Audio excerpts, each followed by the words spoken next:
j'espère que tu vas bien et que voilà, ta semaine s'est passée dans de très bonnes conditions. Aujourd'hui, je reviens vers toi avec une nouvelle vidéo qui s'intitule Pourquoi je ne change pas.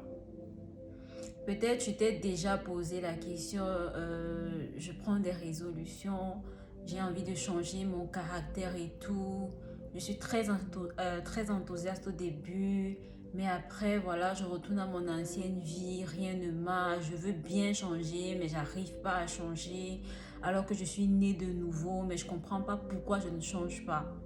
Alors, si tu t'es déjà posé une de ces questions, sache que voilà, aujourd'hui, je vais essayer à mon niveau de te donner quelques réponses. Alors, je vais commencer par te parler de ce que Paul dit de quelqu'un qui n'est pas né de nouveau et qui n'est pas régénéré en Christ. C'est dans Romains 7 à partir du verset 14. Nous savons en effet que la loi est spirituelle, mais moi je suis charnel, vendu au péché, car je ne sais pas ce que je fais. Je ne fais point ce que je veux et je fais ce que je hais. Or, si je fais ce que je ne veux pas, je reconnais par là que la loi est bonne. Et maintenant, ce n'est plus moi qui le fais, mais c'est le péché qui habite en moi. Ce qui est bon, je le sais, n'habite pas en moi, c'est-à-dire dans ma chair. J'ai la volonté, mais non le pouvoir de faire le bien. Car je ne fais pas le bien que je veux, et je fais le mal que je ne veux pas. Ce n'est plus moi qui le fais, c'est le péché qui habite en moi. Donc c'est ça, c'est ce que Paul dit, voilà. Quand tu n'es pas régénéré, tu n'arrives pas à faire le bien parce que il y a le péché qui habite en toi. Et même si tu as la volonté de faire le bien, tu n'arrives pas à le faire parce que le péché habite en toi et te pousse toujours à faire ce que tu ne veux pas. On va donc se poser la question, pourquoi si je suis née de nouveau, je me retrouve toujours dans cette situation où je fais le mal que je ne veux pas alors que j'ai envie de faire le bien, mais je suis toujours en train de faire le mal. Pourquoi ça nous arrive? Tout d'abord, on va expliquer ce qui se passe au moment de la nouvelle naissance. On va expliquer qu'est-ce qui change quand tu nais de nouveau. Et on va le faire au travers de deux passages principalement. Dans Jean 3, versets 5 à 6, Jésus dit, en vérité, je te le dis, si un homme ne naît d'eau et d'esprit, il ne peut entrer dans le royaume de Dieu. Ce qui est né de la chair est chair, ce qui est né de l'esprit est esprit. Deuxièmement, on va lire dans 2 Corinthiens, chapitre 5, verset 17. Si quelqu'un est en Christ, il est une nouvelle créature. Les choses anciennes sont passées et voici, toutes choses sont devenues nouvelles. Tu peux comprendre en fait quand on dit toutes choses sont devenues nouvelles, ce qui est né de nouveau en toi, c'est ton esprit. L'Esprit de Dieu vient habiter en toi et vient sceller ton esprit. Tu es spirituellement né de nouveau. Tu as une vie nouvelle au niveau de ton esprit. Ton esprit est régénéré et ton esprit est de nouveau connecté à Dieu. Le prophète Ézéchiel a prophétisé ceci dans son chapitre 36 au verset 27. Je mettrai mon esprit en vous et je ferai en sorte que vous suiviez mes ordonnances et que vous observiez et pratiquiez mes lois. Et l'auteur du livre des Hébreux au chapitre 8, verset 10 dit ceci. Mais voici l'alliance que je ferai avec la maison d'Israël.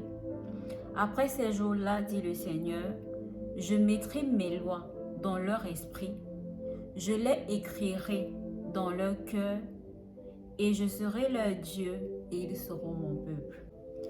Lorsque tu es né de nouveau, Dieu t'a non seulement donné un esprit nouveau, mais il a également gravé ses lois, ses ordonnances et sa volonté dans ton esprit afin que tu puisses être capable de les pratiquer. Il t'a donc donné la capacité de faire sa volonté. Rappelons-nous que dans l'ancienne alliance, les hommes n'avaient pas la capacité de respecter la loi. La loi, ils en étaient incapables parce que le péché habitait dans leur chair.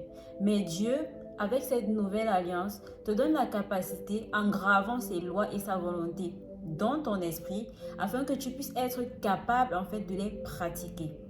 Alors, maintenant, pourquoi tu n'y arrives pas? Pourquoi tu n'arrives pas à faire la volonté de Dieu? Pourquoi tu n'arrives pas à manifester le caractère de Dieu? Ça veut dire que dans ton esprit, tu as tous les fruits de l'esprit. Tu as l'amour, tu as la patience, tu as tout ce que Dieu t'appelle à faire. Tu as toute la volonté de Dieu. Mais pourquoi tu n'arrives pas à le manifester? En fait, au regard de Thessaloniciens, lorsque Paul parle de l'homme comme corps, esprit et âme, lorsqu'il dit que votre corps, votre esprit, votre âme soient conservés irréprochables lors de l'avènement de Jésus, nous avons là les trois parties qui constituent l'homme.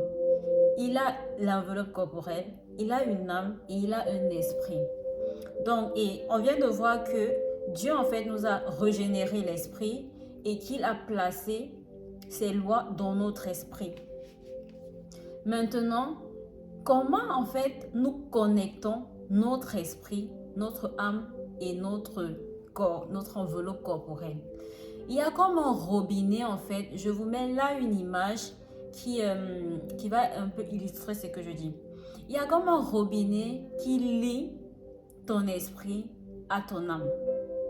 Ton esprit sera, comme on vient de voir, là où il y a tout ce qui est de Dieu.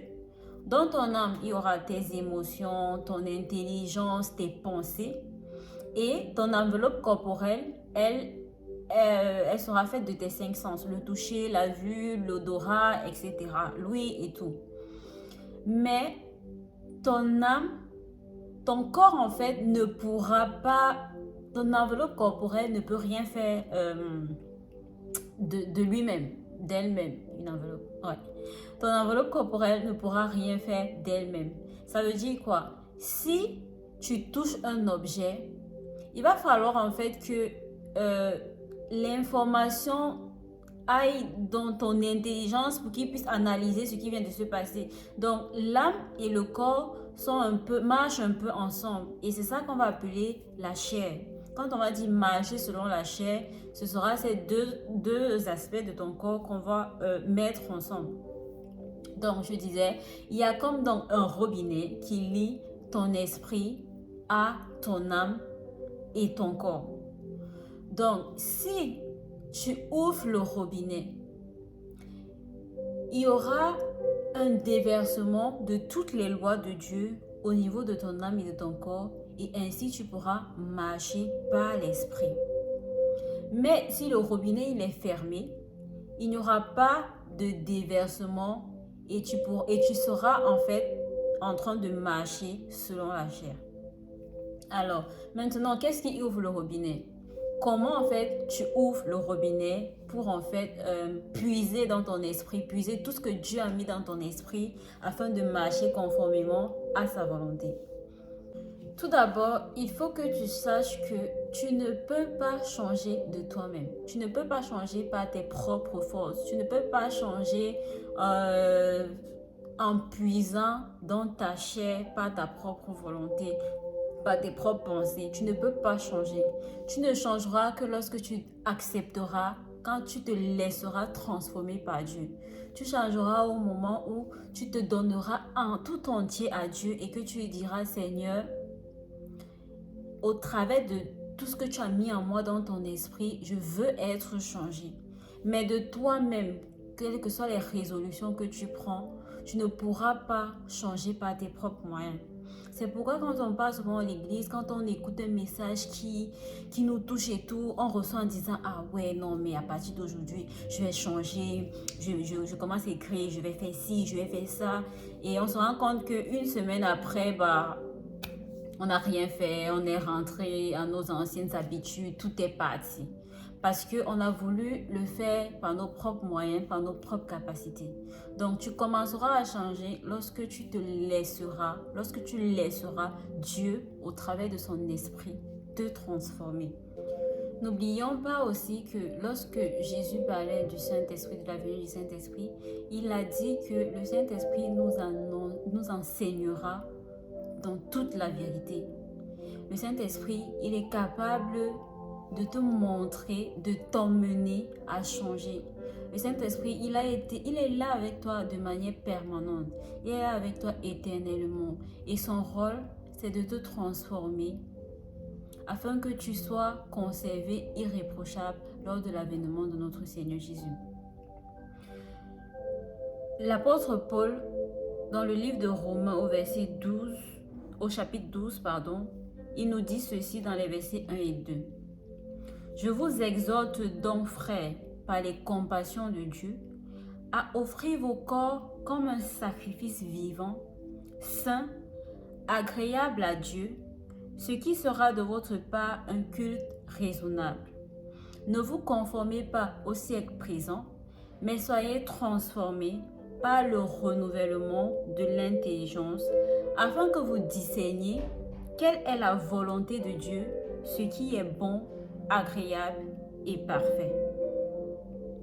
À partir du moment où tu t'offres à Dieu comme un sacrifice, ça veut dire que tu dis à Dieu que je ne veux plus vivre pour moi-même, je veux vivre pour toi. Je veux te donner entièrement ma vie. Je veux consacrer tout mon être à toi. Je veux t'offrir mon corps comme un sacrifice de bonne odeur. Tu vas demeurer dans la louange, tu vas demeurer dans l'adoration, tu vas demeurer dans la communion fraternelle, tu vas demeurer dans l'intimité avec le Saint-Esprit. Tu seras toi-même changé.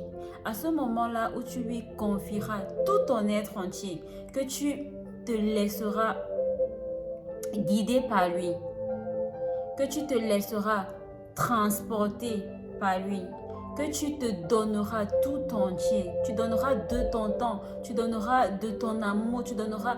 Bref, lorsque tu te soumettras, parce que voilà, comme on dit un sacrifice vivant. Avant, dans l'Ancien Testament, le sacrifice, il fallait le tuer en fait.